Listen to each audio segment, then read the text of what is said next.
사도행전 8장입니다. 사도행전 8장은 세 부분으로 나눌 수 있습니다. 먼저 1절부터 3절까지 예루살렘 교회가 멈추다입니다.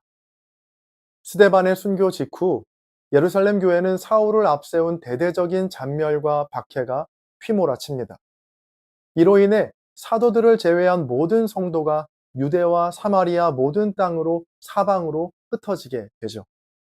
경건한 사람들이 스데반을 장사하며 크게 울었던 것처럼 겉보기에는 예루살렘 교회의 성장과 복음 전파가 이대로 완전히 멈춰서 버린 듯한 절망적인 상황이었습니다. 다음으로 4절부터 25절까지 예루살렘을 넘어 사마리아로입니다. 그러나 박해로 인한 멈춤은 흩어짐을 위한 하나님의 신호탄이었죠. 흩어진 성도들은 도망자에 머무르지 않고 가는 곳마다 복음의 말씀을 전했고, 빌립은 유대인들이 철저히 소외시켰던 사마리아 성에 내려가 그리스도를 전합니다.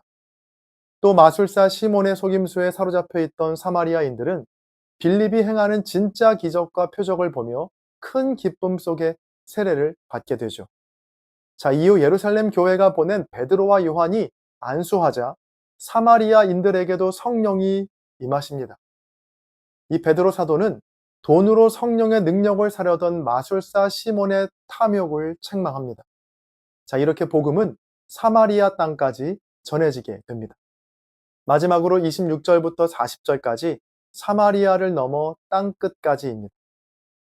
사마리아를 변화시킨 복음은 이제 당시 문명권의 경계이자 땅끝이었던 아프리카 이방 세계로 향하게 되는데요. 성령은 빌립을 인적 드문 광야길로 인도하시고 그곳에서 에티오피아 여왕의 국고를 맡은 고위 관료인 네시를 만나게 하십니다. 이사야 53장에 고난받는 메시아 예언을 읽으면서도 그 뜻을 알지 못하던 네시에게 빌립은 그분이 바로 예수임을 정확하게 가르쳐 주죠. 말씀을 깨닫고 세례를 받게 된 네시는 구원의 기쁨을 가득 안고 고국으로 돌아가게 됩니다. 빌립은 성령에 이끌려 여러 성에 복음을 전하고 가이사랴에 이르렀다라는 것으로 사도행전 8장의 말씀은 끝이 납니다. 사도행전 6장까지에 나오는 예루살렘 교회의 모습은 완벽 그 자체입니다. 그런 예루살렘 교회의 위기가 찾아온 건 지난 7장의 스데반의 설교 때부터인데요. 스데반 설교의 내용은 사도행전 2장에 나오는 베드로의 오순절 설교와 크게 다르지 않습니다. 오히려 설교의 마지막에 너희가 예수를 십자가에 못 박았다라고 했던 베드로에 비하면 스데반은 너희는 그 의인을 잡아준 자요 살인한 자가 되나니 라고 하면서 그들을 자극할 수 있는 예수님이라는 이름을 뺐거든요. 스데반의 설교가 끝난 후에 사람들의 반응이 7장 54절에 나오는데 그들이 이 말을 듣고 마음에 찔려. 여기까지는 지난 2장에 나오는 베드로의 설교 후에 보인 반응과 크게 다르지 않습니다. 2장에서도 많은 사람들이 베드로의 설교를 듣고 마음이 찔렸다라고 나오거든요. 그런데 이어지는 말씀이 섬뜩합니다. 그들이 이 말을 듣고 마음에 찔려 그를 향하여 이를 갈거늘.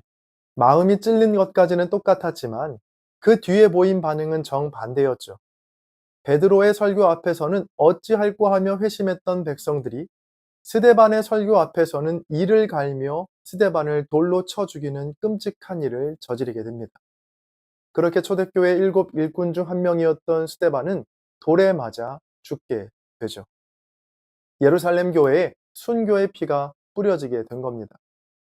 이후 예루살렘 교회는 엄청난 위기에 처하게 됩니다.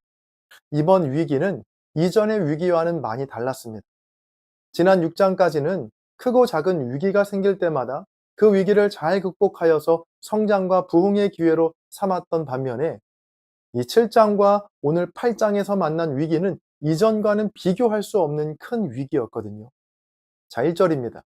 사울은 그가 죽임당함을 마땅히 여기더라. 그날에 예루살렘에 있는 교회에 큰 박해가 있어 사도 외에는 다 유대와 사마리아 모든 땅으로 흩어지니라. 아멘.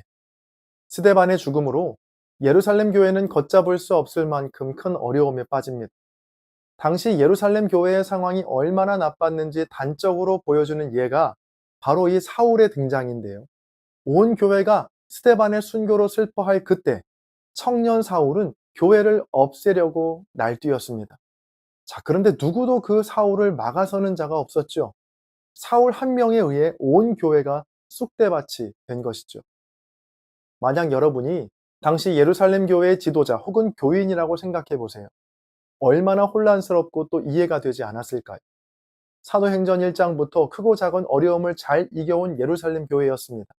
때론 공회에 불려가기도 하고 매질도 당했지만 물러섬 없이 전진해 오던 교회였죠. 한 번의 설교로 3,000명, 5,000명씩 세례를 받고 날마다 구원받는 자의 수가 더해지던 교회였습니다. 예수님의 말씀대로 예루살렘과 온 유대와 사마리아와 땅끝까지 복음을 전하기 위한 준비가 이 예루살렘 교회를 중심으로 다져지는 중이었죠. 자, 그런데 스데반의 순교와 청년 사울의 등장으로 모든 기대는 물거품이 되고 교회의 성장도 복음의 전파도 모든 것이 멈추게 된 겁니다. 이 멈춤이 당시 예루살렘 교회의 지도자들과 교인들에게는 이해할 수 없는 멈춤이었을 겁니다. 왜 같은 설교에 이렇게나 사람들이 다르게 반응할까? 베드로의 설교에는 8,000명이 회개했었는데 왜 이 스데반의 설교에는 회심은커녕 스데반을 돌로 쳐 죽였을까? 그리고 왜 사울 한 사람을 막지 못해서 예루살렘 교회가 이런저런 어려움에 빠지게 된 것일까? 자, 그런데 이 이해할 수 없는 멈춤은 위대한 변화의 시작이었음을 오늘 본문 4절과 5절을 통해 알게 됩니다. 그 흩어진 사람들이 두루 다니며 복음의 말씀을 전할세 빌립이 사마리아 성에 내려가 그리스도를 백성에게 전파하니 아멘. 예루살렘에만 갇혀있던 복음이 스데반의 죽음과 사울의 박해로 인해 사마리아까지 퍼져 나간 겁니다. 그리고 이 복음은 오늘 본문 26절 이하에 나오는 에티오피아 내시에게까지 전해지게 되죠. 생각해 봅니다. 만약 예루살렘 교회가 아무런 문제 없이 계속 성장만 했다면 어땠을까요? 아마 예루살렘에만 머물러 있지 않았을까요? 자, 그러나 이 스데반의 순교가 또 사울의 박해가 예루살렘에 모여 있는 사람들을 사방으로 흩어지게 했고 그 흩어짐이 복음을 예루살렘을 넘어 사마리아와 땅끝까지 퍼져나가게 하는 계기가 되었습니다. 여러분, 혹시 이해하지 못할 고난과 어려움으로 모든 것이 멈춰버린 것 같은 시간을 보내는 분이 계신가요? 자, 그렇다면 오늘 본문의 말씀을 통해 살아갈 힘을 얻으시기를 바랍니다. 순항 중이던 예루살렘 교회에 닥친 큰 어려움과 멈춤은 하나님의 더 크신 계획을 이루기 위한 위대한 디딤돌이 되었습니다. 예루살렘에만 갇힐 수 있었던 복음을 사마리아와 땅끝까지 이르게 하는 위대한 초석이 되었던 것이죠. 우리 앞에 닥친 고난과 아픔도 지금 당장은 이해할 수 없지만 이것 또한 하나님께서 나를 더 높은 길 가게 하시려는 과정임을 믿으시고 하나님을 향한 신뢰를 놓지 않으시기를 바랍니다.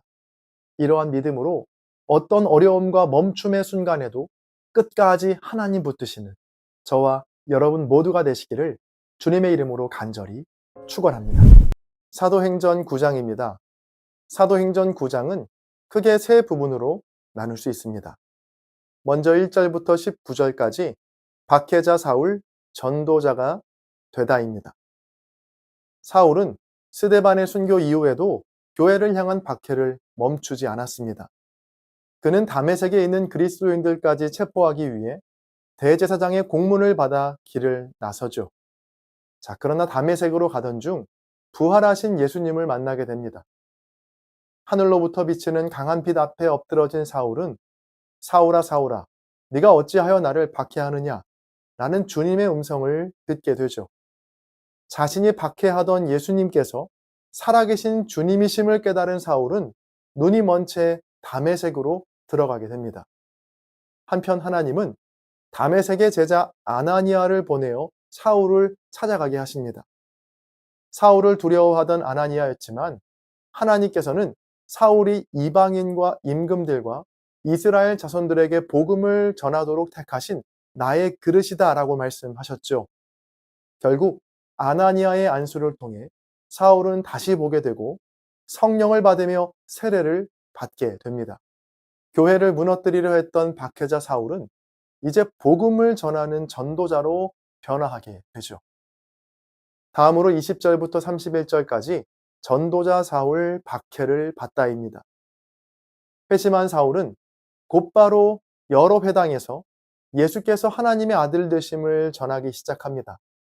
사람들은 교회를 핍박하던 사울이 복음을 전하는 모습을 보고 놀라워하죠. 사울은 더욱 힘있게 예수님이 그리스도이심을 증언합니다.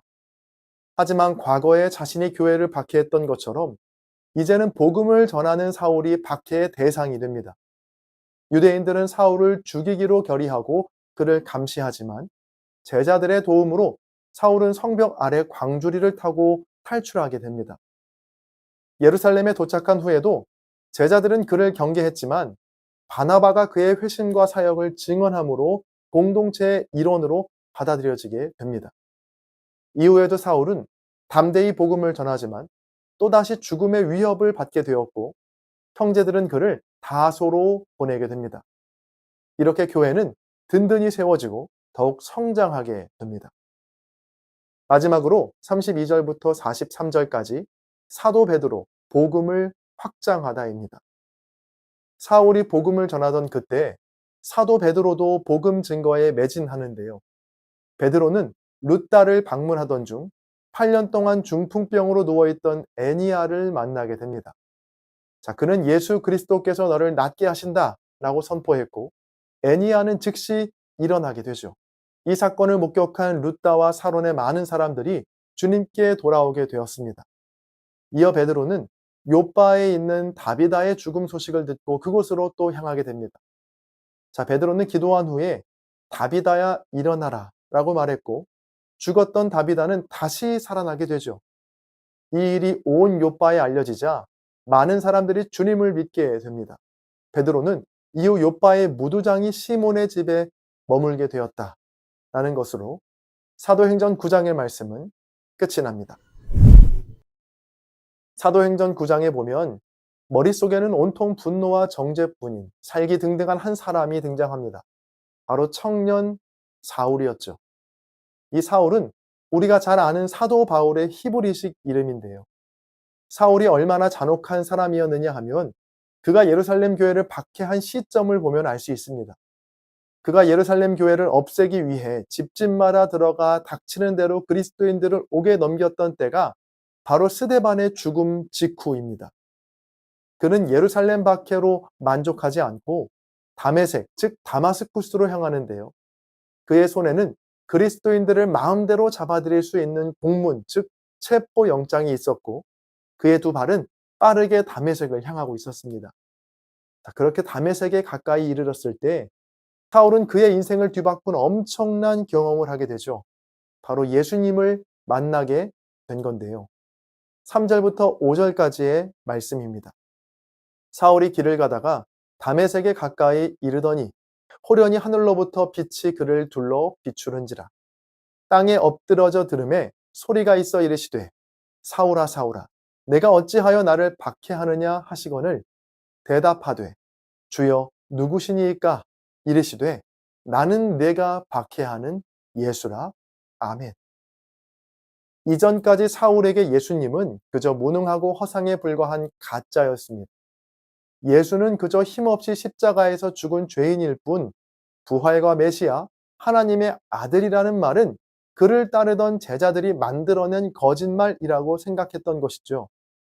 그런 사울이 다메섹 도상에서 예수님을 만나게 되었고 예수님을 박해하던 자에서 이제는 예수님을 전하는 전도자로 그의 삶의 방향이 완전히 바뀌게 됩니다. 자, 그런데 문제는 이러한 사울의 극적인 변화를 믿어줄 사람이 없었다는 겁니다. 이 박해자 사울이 전도자 사울로 바뀌었다고 해서 그의 외모가 달라진 것이 아니거든요. 얼굴에 나쁜 사울이라고 적혀 있다가 다시 착한 사울이라고 바뀐 게 아니기 때문에 그의 변화를 아는 사람은 주님과 사울 자신뿐이었습니다. 생각해 보세요. 불과 얼마 전까지만 해도 나를 죽이기 위해 먼 거리를 마다하지 않고 단숨에 달려온 사람이 갑자기 내가 잘못했으니 나를 용서해 달라고, 나를 믿어 달라고 하면 누가 그 사람의 말을 신뢰할 수 있겠습니까? 자, 이렇게 사울이 예수님을 만나 눈이 멀어 있던 바로 그 시각, 주님은 다메섹에 있는 그리스도인 아나니아라는 제자에게 환상 중에 말씀하십니다. 주님은 아나니아에게 일어나 집 가라 하는 거리의 유다의 집에서 다섯 사람 사울을 찾으라고 하시고 그에게 안수하여 그를 다시 보게 하라고 말씀하시죠.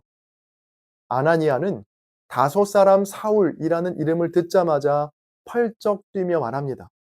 다메섹에는 이미 사울에 대한 소문이 퍼져 있던 상황이었거든요. 사울이 체포영장을 들고 다메섹을 향해 온다는 소식은 다메섹에 사는 그리스도인들이 다 아는 사실인데 어떻게 그를 찾아가 안수할 수 있냐는 것입니다. 자, 그러나 주님은 재차 아나니아에게 말씀하십니다. 자, 두 번째 주님의 음성을 들은 아나니아는 그 말씀에 순종하여 사울을 찾아가 그에게 안수하고 그의 눈을 뜨게 합니다. 아나니아가 박해자 사울, 살인자 사울의 변화를 믿어주는 첫 번째 사람이 되어준 것이죠.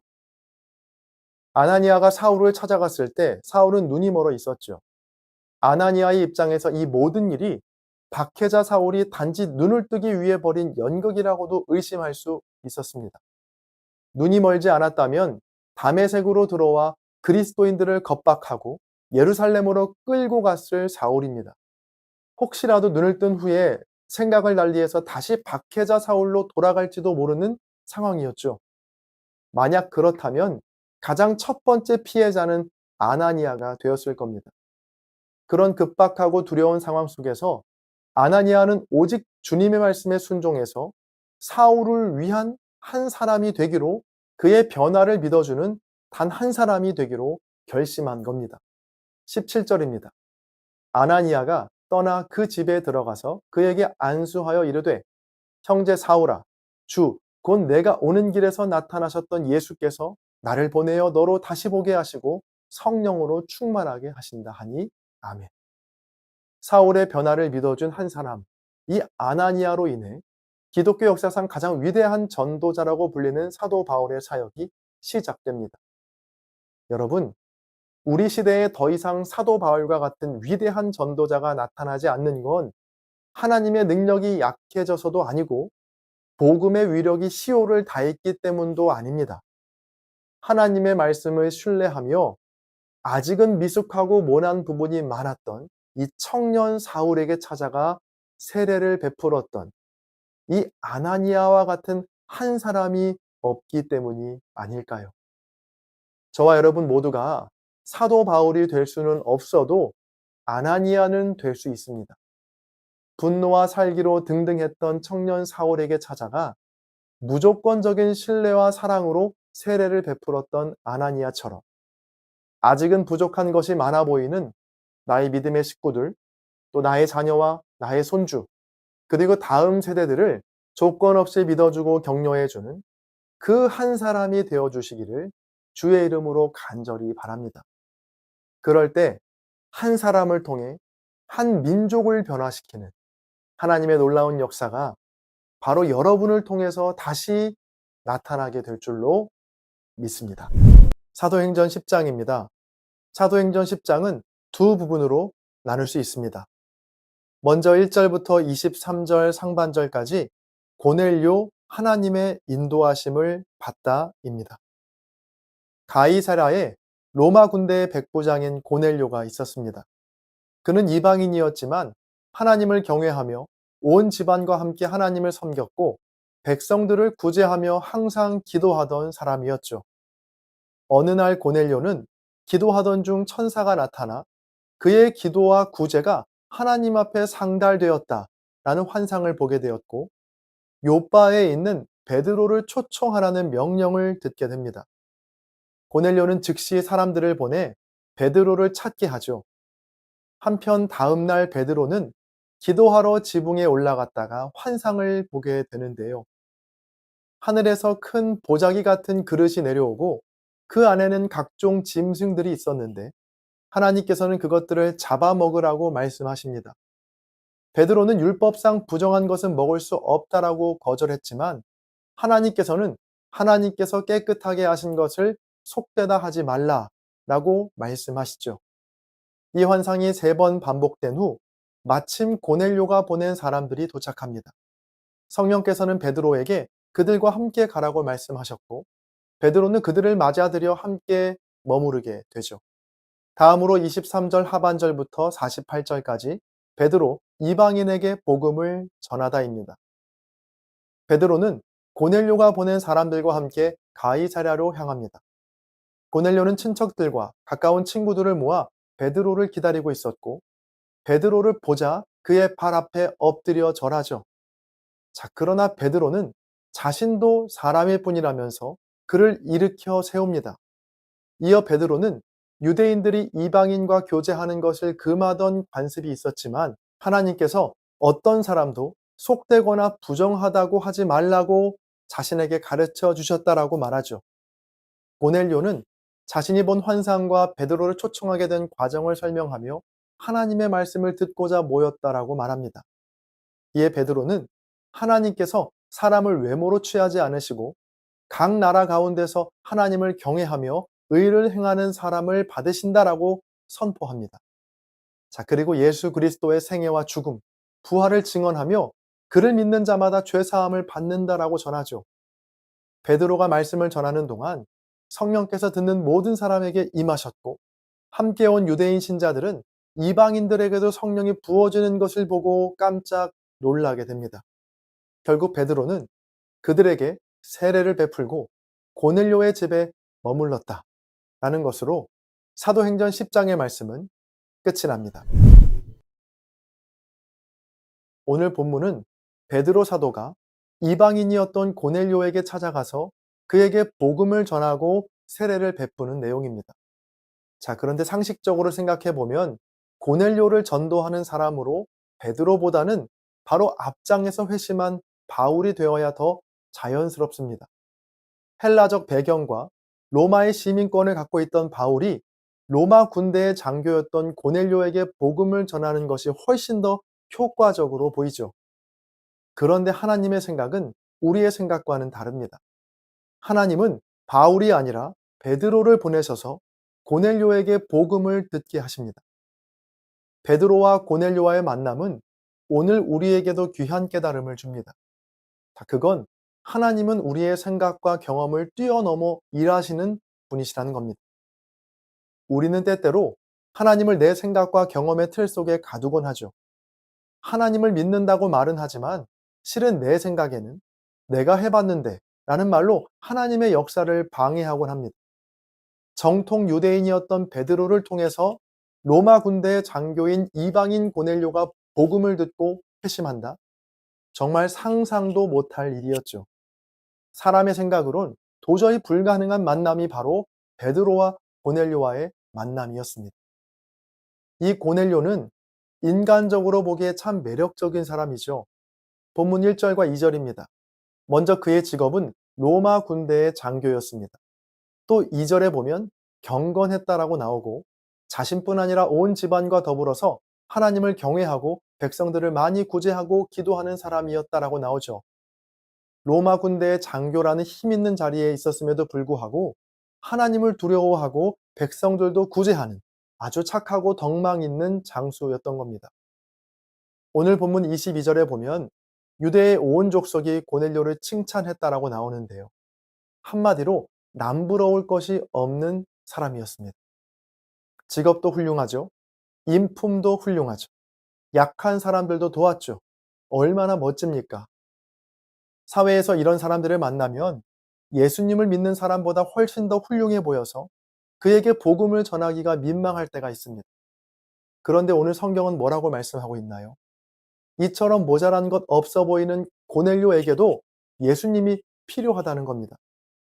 아무리 성품이 착하고 직업도 훌륭하고 사람들에게 칭찬을 받아도 심지어 하나님에 대한 두려움이 있어도 예수님이 없으면 아무 소용이 없다는 것을 말씀하고 있는 것이죠. 고넬료는 겉모습만 보면 꽤 괜찮은 사람이었습니다. 믿음도 좋아 보였습니다. 자, 그런 고넬료에게 한 가지 없는 게 있었는데 바로 예수 그리스도에 대한 믿음이었죠. 하나님께서 베드로를 고넬료에게 보내신 이유도 딱 하나입니다. 바로 예수 그리스도를 전해주기 위해서입니다. 42절과 43절입니다. 우리에게 명하사 백성에게 전도하되 하나님이 살아있는 자와 죽은 자의 재판장으로 정하신 자가 곧 이 사람인 것을 증언하게 하셨고 그에 대하여 모든 선지자도 증언하되 그를 믿는 사람들이 다 그의 이름을 힘입어 죄사함을 받는다 하였느니라. 아멘. 베드로가 고넬료를 만나서 전한 것은 바로 예수님이었습니다. 하나님께서 살아있는 자와 죽은 자의 재판장으로 정하신 분이 바로 예수님이십니다. 또 구약의 선지자들을 통해 증언하신 분도 예수님이시고 하나님이 말씀하시길 예수님을 믿게 되면 예수님의 이름을 힘입어 죄사함을 받게 되는 겁니다. 베드로가 이 말을 할 때 놀랍게도 성령이 말씀을 듣는 모든 사람에게 내려오시죠. 여러분, 고넬료처럼 세상 부러울 것 없어 보이는 사람에게도 예수님은 꼭 필요합니다. 마찬가지로 저와 여러분에게도 예수님이 꼭 필요합니다. 사도행전의 대주제는 예수 그리스도, 그 이름의 능력인데요. 성전 미문에서 구걸하던 안진뱅이를 일으킨 베드로에게 사람들이 모여들었습니다. 자, 그때 베드로가 이렇게 말하죠. 왜 우리를 주목하느냐? 우리 개인의 권능과 경건으로 이 사람을 걷게 한 것이 아니다. 오직 예수 그리스도를 믿는 믿음이 너희 모든 사람 앞에서 완전히 낫게 하였느니라. 또 예수님을 죽인 대제사장 앞에 끌려가서도 동일하게 그는 말합니다. 내가 누구의 권세와 이름으로 이 일을 하였느냐? 자, 내가 죽였지만 하나님께서 살리신 예수 그리스도의 이름으로 이 사람이 건강하게 너희 앞에 섰느니라. 아멘. 여러분, 오늘도 그 예수 그리스도 이름의 능력을 믿으시고 내 안에 예수님께서 충만하게 일하시도록 주님의 이름을 부르시기를 축복합니다. 찬송가의 가사처럼 예수 예수 귀한 예수 믿음 더욱 주소서. 오늘 하루도 겸손히 주님의 이름을 부르고 믿음을 구하는 저와 여러분 모두가 되시기를 주님의 이름으로 간절히 축원합니다. 사도행전 11장입니다. 사도행전 11장은 두 부분으로 나눌 수 있습니다. 먼저 1절부터 18절까지 예루살렘 교회 이방인 선교를 인정하다입니다. 베드로가 예루살렘으로 돌아오자 할례받은 유대 신자들은 어떻게 무할례자의 집에 들어가서 식사를 할 수 있느냐라고 따져 묻습니다. 이에 베드로는 욥바에서 본 환상과 고넬료의 초청, 그리고 자신이 말씀을 전할 때 성령께서 오순절과 같이 이방인들에게도 임하신 일을 처음부터 차근차근 설명하죠. 모든 설명을 마친 베드로는 하나님께서 유대인과 이방인을 차별하지 않으시고 동일한 성령을 주셨다라고 말하면서 하나님께서 하시는 일을 자신은 막을 수 없었다고 고백합니다. 이에 예루살렘 교회는 더 이상 반대하지 않고 하나님께서 이방인에게도 생명 얻는 회개를 주셨다라고 고백하며 하나님께 영광을 돌립니다. 다음으로 19절부터 30절까지 안디옥 교회의 탄생과 성장입니다. 스데반의 순교 이후 뿔뿔이 흩어진 성도들은 흩어진 곳에서 복음을 전했지만 유대인에게만 복음을 전했죠. 자, 그러던 중에 몇 사람이 안디옥에서 헬라인에게도 예수님을 전하기 시작하자 주님의 손이 그들과 함께 하셔서 수많은 사람들이 주님을 믿게 됩니다. 예루살렘 교회는 이 소식을 듣고 바나바를 안디옥으로 보내죠. 성령과 믿음이 충만했던 바나바는 다소에 있던 사울을 데리고 와서 1년간 안디옥 교회를 섬깁니다. 자, 이때 안디옥의 제자들은 처음으로 그리스도인이라는 이름을 얻게 됩니다. 이후 예루살렘에서 온 아가보 선지자의 예언대로 큰 흉년이 들게 되자 안디옥 교회는 유대에 사는 형제들을 돕기 위해 각자의 형편에 따라 헌금을 모아 바나바와 사울을 통해 전달했다라는 것으로 사도행전 11장의 말씀은 끝이 납니다. 오늘 본문을 보면 우리에게 아주 반갑고도 익숙한 이름 하나가 등장하는데요. 바로 26절에 나오는 그리스도인이라는 이름입니다. 자, 이 이름이 지금 우리에게는 너무나 친숙하지만 예수님 당시에는 없었던 이름이거든요. 그리스도인이라는 이름은 제자들이 스스로 자기에게 붙인 이름이 아니었습니다. 자, 내가 그리스도인입니다 라고 자신을 소개하지 않았다는 거예요. 이 이름은 안디옥이라는 곳에서 처음으로 불려졌는데 바로 안디옥에 있는 사람들로부터 붙여졌습니다. 그리스도인이라는 이름이 제자들이 붙인 이름이 아니라 다른 사람들에 의해서 붙여진 이름이었고 또 그 장소가 안디옥이었다는 점이 매우 중요한데요. 안디옥 교회가 세워지기 전까지 주님의 복음은 철저히 유대인이라는 울타리 안에 갇혀 있었습니다. 자, 물론 사도행전 8장의 에디오피아 넷이나 10장의 고넬료에게 복음이 전해지긴 했지만 그건 아주 예외적인 사건이었을 뿐 예루살렘 교회가 이방인 선교를 공식적으로 수용한 것은 아니었거든요. 그들은 여전히 이방인을 향한 하나님의 역사를 인정하기 꺼려 했습니다. 그러나 안디옥에서 구브로와 구레네의 몇 사람이 헬라인에게도 복음을 전하자 주의 손이 그들과 함께 하셔서 수많은 사람들이 주께로 돌아와 안디옥 교회가 세워지게 됩니다. 자, 많은 사람도 아니고 몇 사람을 통해 이름도 없는 몇 사람을 통해 하나님께서 큰 일을 행하신 것이죠. 또 안디옥 교회는 형제의 아픔을 외면하지 않았습니다. 큰 흉년이 들자 유대에 사는 형제들을 위해 기꺼이 자기의 것을 나누었죠. 세상 사람들이 보기에 이 모습은 그야말로 충격이었습니다. 자기밖에 모르던 세상 속에서 오직 예수 때문에 장벽을 허물고 사랑을 베푸는 이들을 보며 세상은 비로소 그들에게 이 영광스러운 별명을 선물한 겁니다. 저 사람들은 정말 예수를 닮았구나. 저들이야말로 그리스도인이다. 라고 말이죠. 사랑하는 여러분, 저와 여러분도 그리스도인이라는 이름을 가지고 살아갑니다. 자, 그런데 오늘 말씀을 통해서 이 이름은 우리 스스로가 붙인 이름이 아니라 다른 사람들에 의해 붙여진 이름이었다는 것을 알게 됩니다. 자, 그렇다면 이런 질문 앞에 서게 되죠. 나는 과연 그리스도인인가?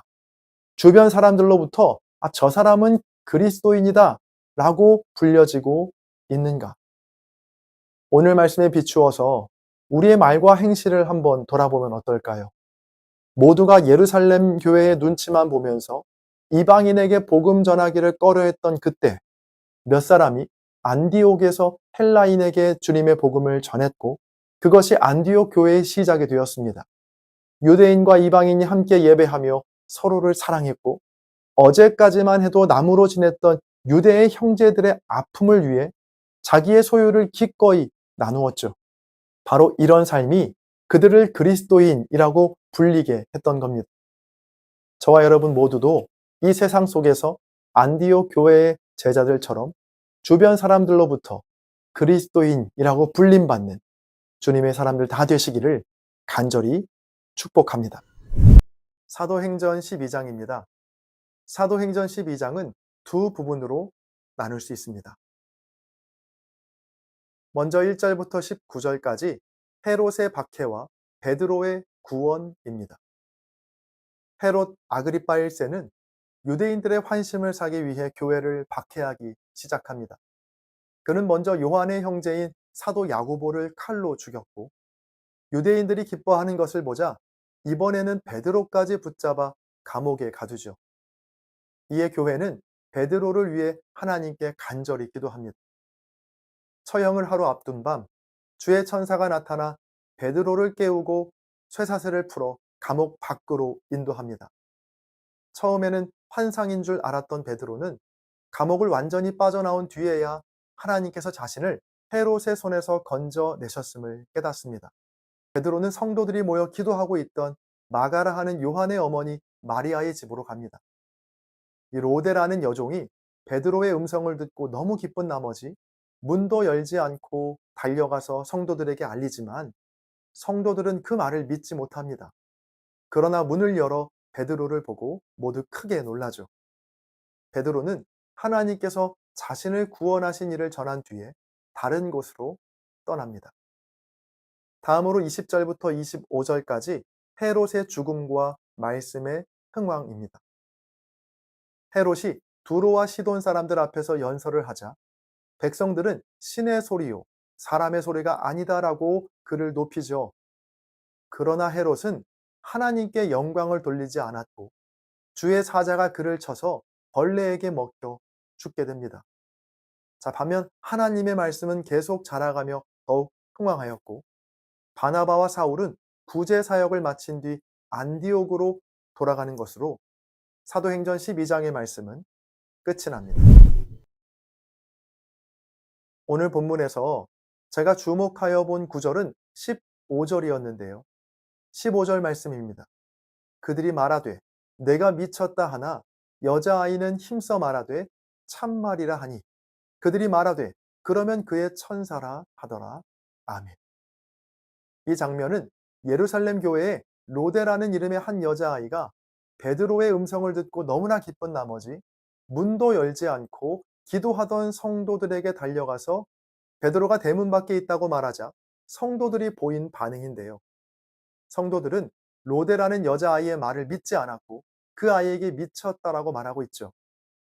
제가 예전에 이 본문을 읽었을 때는 예루살렘 교회의 교인들이 참 한심하다고 생각했습니다. 베드로를 위해서 그렇게 간절히 기도했으면서 베드로가 문 앞에 왔다는 아이의 말을 믿지 않는 그들의 모습이 너무나 어리석게 느껴졌거든요. 자, 그런데 오늘 본문을 묵상하면서 새롭게 깨닫게 된 것이 있습니다. 로데를 향해 미쳤다고 했던 예루살렘 교회 교인들의 믿음이 얼마나 대단한가, 또 그들의 기도가 얼마나 위대한 기도였는가를 새삼 깨닫게 되었는데요. 마가 요한의 어머니 집에서 함께 기도하던 성도들이 베드로가 문 앞에 왔다는 로데의 말을 믿지 않았던 이유는 그들의 믿음이 부족했거나 그들의 기도가 엉터리였기 때문이 아닙니다. 도리어 그 반대였죠.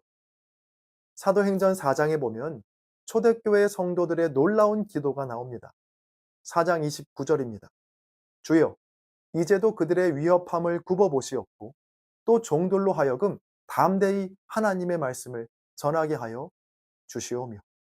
초대교회 성도들의 기도가 놀라운 이유는 지금 닥친 문제와 위협을 없애달라는 기도가 아니라 위협 속에서도 담대히 하나님의 말씀을 전하게 해달라는 간구였기 때문입니다. 자, 기도의 내용이 다르죠. 그들의 위협함을 굽어보시옵고 해하려 주시고 종들로 하여금 그럼에도 담대히 하나님의 말씀을 전하게 해달라는 기도. 다시 오늘 본문으로 돌아와서 오늘 본문 5절에서 베드로의 처형을 하루 앞둔 초대교회 성도들은 어떤 기도를 드렸을까요? 헤롯을 죽여달라고 기도했을까요? 아니면 베드로를 살려달라고 기도했을까요? 만약 그렇게 기도했다면 베드로가 문 앞에 왔다는 로데의 말에 즉시 반응하며 기뻐해야 했을 겁니다. 정말로 기도한 대로 이루어졌으니까요. 자, 그런데 초대교회 성도들은 처형 전날 베드로가 감옥을 탈출해 문 앞에 왔다는 로데의 말을 믿지 않았죠. 왜냐하면 그들은 베드로를 풀어달라고 기도하지 않았거든요. 아마 그들은 이렇게 기도했을 겁니다. 주님, 베드로 사도가 죽음 앞에서도 주님을 부인하지 않고 담대하게 하나님의 말씀을 전하게 하여 주옵소서. 베드로 사도의 죽음으로 주의 말씀이 더욱 흥왕하게 하여 주옵소서. 베드로의 투옥은 오늘 본문 2절에 사도 야고보의 죽음 뒤에 벌어진 일입니다. 베드로도 초대교회 성도들도 이 베드로의 순교를 직감했을 겁니다. 그런데 놀랍게도 베드로는 죽음을 두려워하지 않았습니다. 처형 전날에 군인들 틈에서 단잠을 자고 있었거든요. 주의 사자가 베드로의 옆구리를 쳐야 했을 정도로 깊은 잠에 들었던 이유는 베드로가 죽음을 두려워하지 않았기 때문입니다. 그리고 기도하던 성도들이 베드로가 문 앞에 왔다는 로데의 말을 믿지 않았던 것도 바로 죽음을 두려워하지 않았기 때문이죠. 그들은 베드로의 탈옥을 위해 기도하지 않았거든요. 죽음 앞에서도 하나님의 말씀을 담대하게 전하도록 기도했거든요. 여러분, 저와 여러분에게도 죽음을 두려워하지 않았던 베드로와 초대교회 성도들의 믿음이 있기를 간절히 축복합니다. 우리가 죽음을 두려워하지 않을 수 있는 이유는 분명합니다. 그건 우리가 믿는 예수 그리스도가 십자가에서 죽으셨기 때문입니다. 그리고 그 주님을 하나님께서 다시 살리셨기 때문이죠. 그리고 우리의 기도가 초대교회 성도들의 기도처럼 나의 문제 해결에만 급급한 것이 아니라 하나님의 말씀이 더 왕성하고 풍성하게 전해지는 것이 되기를 소망합니다. 건강할 때나 병들 때나 부할 때나 가난할 때나 기쁠 때나 슬플 때나 나의 삶을 통해서 부활의 주님이 증거되는 복된 삶이 되시기를 바랍니다. 죽음을 두려워하지 않고 주의 말씀을 담대히 전하며 살아갈 때 하나님께서 저와 여러분의 삶을 복되게 하시고 십자가에서 죽으신 예수 그리스도를 모든 이름 위에 뛰어나게 하셨듯 우리의 마지막도 영광스럽게 바꾸어 주실 줄 믿습니다. 이러한 믿음으로 오늘 하루 담대히 복음을 증거하는 저와 여러분 모두가 되시기를 주의 이름으로 간절히 축복합니다.